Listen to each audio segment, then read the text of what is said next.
ఉన్న బంగారాన్ని విడిపించి ఆ రోజు ఆన్లైన్ రేటుకే మేము కొంటాం. Sharma gold company. నమస్కారం, సుమన్ టీవీకి స్వాగతం. ద్వాదశ రాశుల వారికి ఈ మే మాసం అంతా ఏ రకంగా ఉండబోతుంది, నవగ్రహాల స్థితిగతులు ఎలా ఉన్నాయి, ఎటువంటి ఫలితాన్ని అందిస్తున్నాయి అనే విషయాన్ని తెలియజేసేందుకు మనతో పాటు ఉన్నారు జ్యోతిష్య రత్న, జ్యోతిష్య చక్ర వైభవ నిపుణ డాక్టర్ రాళ్లపల్లి రవికుమార్ గారు మనతో పాటు ఉన్నారు. గురుగారు నమస్కారం అండి. నమస్కారం.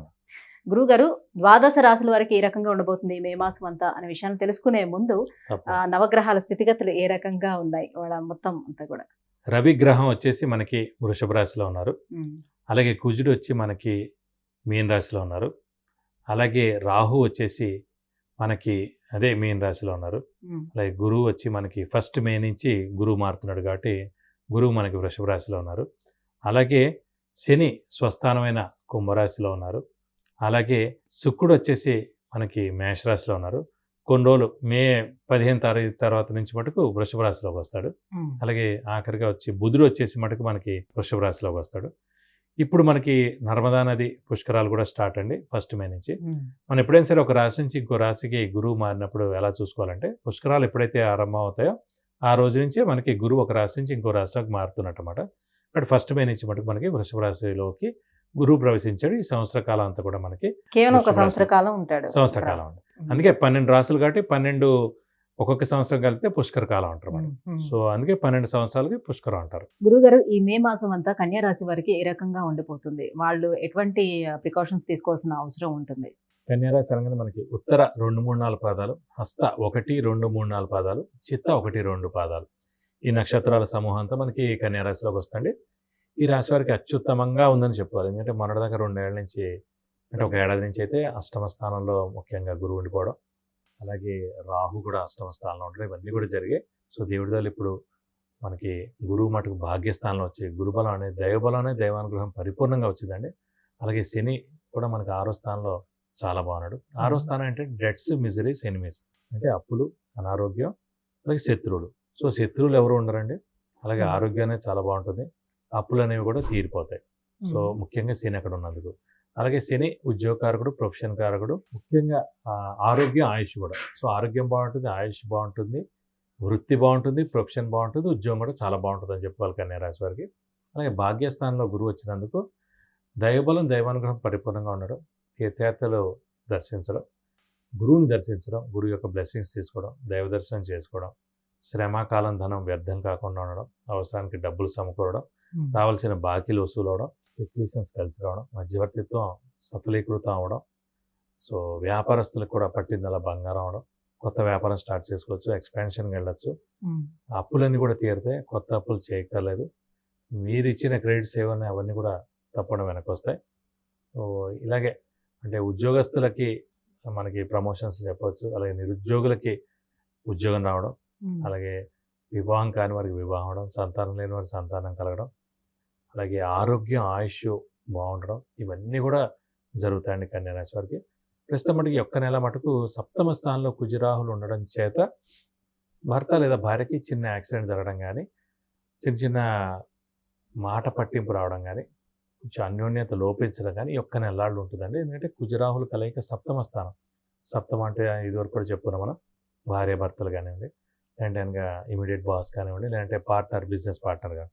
సో ఇలా ఈ వీళ్ళల్లో అన్యోన్యత లోపించడం, ప్రాబ్లమ్స్ ఫేస్ చేయడం, కొంచెం ఇబ్బందులు కలగడం జరిగేందుకు అవకాశం. ఈ ఒక్క నెలలాళ్ళు అయిపోతే కనుక కుజుడు మారిపోతాడు, మళ్ళీ అష్టమ స్థానంలోకి వెళ్ళిపోతాడు, స్వస్థానం అవుతుంది మేషంలో కాబట్టి పర్వాలేదు. ఈ ఒక్క నెలల మటుకు మిశ్రమంగా ఉంటుందని చెప్పుకోవాలి. అలాగే రాశిలోనే కేతు ఉన్నాడు కాబట్టి విపరీతమైన స్ట్రెస్, స్ట్రెయిన్, మానసిక ఆందోళన ఎక్కువగా ఉంటుందండి. అంటే ఈ ఇంకా సంవత్సరం కాలం ఉంది రాశిలో కేతు ఉండేది. సో అదంత ముఖ్యమేం కాదు. ఎందుకంటే భాగ్యస్థానంలో గురువు ఉండి పంచమ దృష్టితోటి కన్యా రాశి, ఆ కన్యా రాశిలో ఉన్న కేతువుని చూస్తున్నాడు కాబట్టి గురువు యొక్క దృష్టి ఉంది కాబట్టి ఎలాంటి దోషాలైనా తొలగిపోతుంది, నష్టమే ఉండదు. కానీ కొంచెం స్ట్రెస్, స్ట్రెయిన్, మానసిక ఆందోళన, ధైర్యం, అనుమానం ఉండడం, ఇవన్నీ కూడా చిన్న ఉంటుంటాయి అన్నమాట. గురు శనిలో అయితే కాస్త బాగానే ఉన్నారు. గురు శని 100 ఉన్నారు. రాహుకేతులు మిశ్రమంగా ఉన్నారు. వాళ్ళు ఛాయాగ్రహాలు కాబట్టి అంత ఇబ్బంది కలిగించదు. కానీ చిన్న అంటే మన జాతకం కూడా చాలా బాగుంది అనుకోండి, అలాంటి ఏ బదులు జాతకంలో కొంచెం లోపం ఉన్న, జాతకం కొంచెం వీక్గా ఉంటే మటుకు ఈ రాహుకేతుల ఎఫెక్ట్ మటుకు కొంచెం ఎక్కువగా ఉంటుంది. అలాగే కుజరాహులు సప్తమంలో ఉన్నారు కాబట్టి ప్రస్తుతం కొంచెం వెహికల్ డ్రైవింగ్ జాగ్రత్తగా చేస్తే మంచిది. ఈ నెల్లాళ్ళు అయిపోతే మళ్ళీ కుజుడు విడిపోతాడు రాహుతోటి. సో మళ్ళీ అంత త్వరగా కలవడం అంటే వాడికి బాగానే ఉంటుందని చెప్పుకోవాలి. అయితే గురువు గారు ఎట్లనో గురువు శని ఇద్దరు కూడా బాగున్నారు అంటున్నారు కాబట్టి నూతన గృహ నిర్మాణాలు చేపట్టాలి అని అనుకుంటే సక్సెస్ అవుతుంది వాళ్ళు. ఏ రాశి నుంచి అయినా సరే భాగ్యస్థానం కానీ చతుర్థ స్థానం కానీ గురువు ప్రవేశించినప్పుడు సంవత్సరం కాలం పాటు అక్కడ ఉంటాడు కాబట్టి ఆ సంవత్సరం కాలంలో ఖచ్చితంగా గృహం కొనేందుకు అవకాశాలు ఎక్కువగా ఉన్నాయి. ప్రస్తుతం కన్యా రాశి వారికి 1 మే 2024 నుంచి నెక్స్ట్ ఏడాది మే 2025 వరకు గురువు భాగ్యస్థానంలో ఉంటాడు కాబట్టి ఈ సమయం లోపల ఈ పీరియడ్ లోపల ఎప్పుడైనా సరే గృహం కొనేందుకు అవకాశాలు ఎక్కువగా ఉన్నాయి. ఈ నెల అయితే మరీ ఎక్కువగా ఉంది. ఎందుకంటే శుక్రుడు కూడా అంటే కన్యా రాశికి యోగకారకుడు, ద్వితీయ భాగ్యాధిపతి యోగకారకుడు, లక్ ఫేవర్ చేసే ప్లానెట్, అదృష్టకారకుడైన శుక్రుడు కూడా స్వస్థానంలో ఉన్నాడు కాబట్టి ఖచ్చితంగా ఈ నెల కొనేందుకు అవకాశాలు ఎక్కువగా ఉన్నాయి. మరి సంతాన ప్రాప్తి ఎలా ఉంటుంది? సంతానకారకుడు కూడా గురువే అండి. అలాంటి గురువు భాగ్యస్థానంలో ఉన్నందుకు ఖచ్చితంగా సంతానం లేని వారికి ఇది సరైన సమయం. ఖచ్చితంగా ఈ సంవత్సరం అంటే ఈ నెల కన్సీవ్ అవ్వడం కానీ లేదంటే ఈ ఏడాది పుట్టడం కానీ ఖచ్చితంగా జరిగేందుకు అవకాశాలు ఎక్కువగా ఉన్నాయి. మరింత శుభ ఫలితాలను పొందేందుకు ఎటువంటి పరిహారాలను పాటించాలంటే? రాశిలోనే కేతు ఉన్నందుకు, మిగతా గ్రహాలన్నీ బాగున్నందుకు వినాయకుడిని కానీ లేదంటే వెంకటేశ్వర స్వామి కానీ ఎక్కువగా పూజించాలి. ప్రతి బుధవారం వినాయకుడు లేదంటే వెంకటేశ్వర స్వామి టెంపుల్కి వెళ్ళి 40 ప్రదక్షిణాలు చేయడం, అలాగే వినాయకుడికి మనం అర్చన కానివ్వండి, అభిషేకం కానీ చేయిస్తే చాలా మంచిది. ఇంకా కొంచెం స్ట్రెస్ స్ట్రెయిన్ ఒక ఏడాది పాటు ఈ కేతు అక్కడే ఉంటాడు కాబట్టి కన్యా రాశిలో ఈరోజు కేతుకి 7000 సార్లు జపం చేయించి ఉలవలు కేజీంపో దానం ఇస్తే కనుక దోషం మొత్తం తొలగిపోతుంది. గురుగారు కన్యా రాశి వారికి ఈ మే మాసం ఎలా ఉండబోతుంది అండ్ ఎలాంటి పరిహారాన్ని పాటించాలనే అంశాన్ని తెలియజేసినందుకు ధన్యవాదాలు. నమస్కారం. విద్య, ఉద్యోగం, వాహనం, వ్యాపారం, వివాహం, ఆరోగ్యం, ఆర్థికం, గృహం వీటన్నిటికీ సంబంధించిన విషయాలను తెలుసుకోవాలంటే కింద స్క్రోల్ అవుతున్న నెంబర్కి వాట్సాప్ మెసేజ్ చేసి గురువు గారి అపాయింట్మెంట్ ను పొందవచ్చు. సుమన్ టీవీలో మీ పర్సనల్ అండ్ బిజినెస్ ప్రమోషన్స్ కోసం కింది నెంబర్ కి కాంటాక్ట్ చేయండి. సుమన్ టీవీలో మీ పర్సనల్ అండ్ బిజినెస్ ప్రమోషన్స్ కోసం కింది నెంబర్ కి కాంటాక్ట్ చేయండి.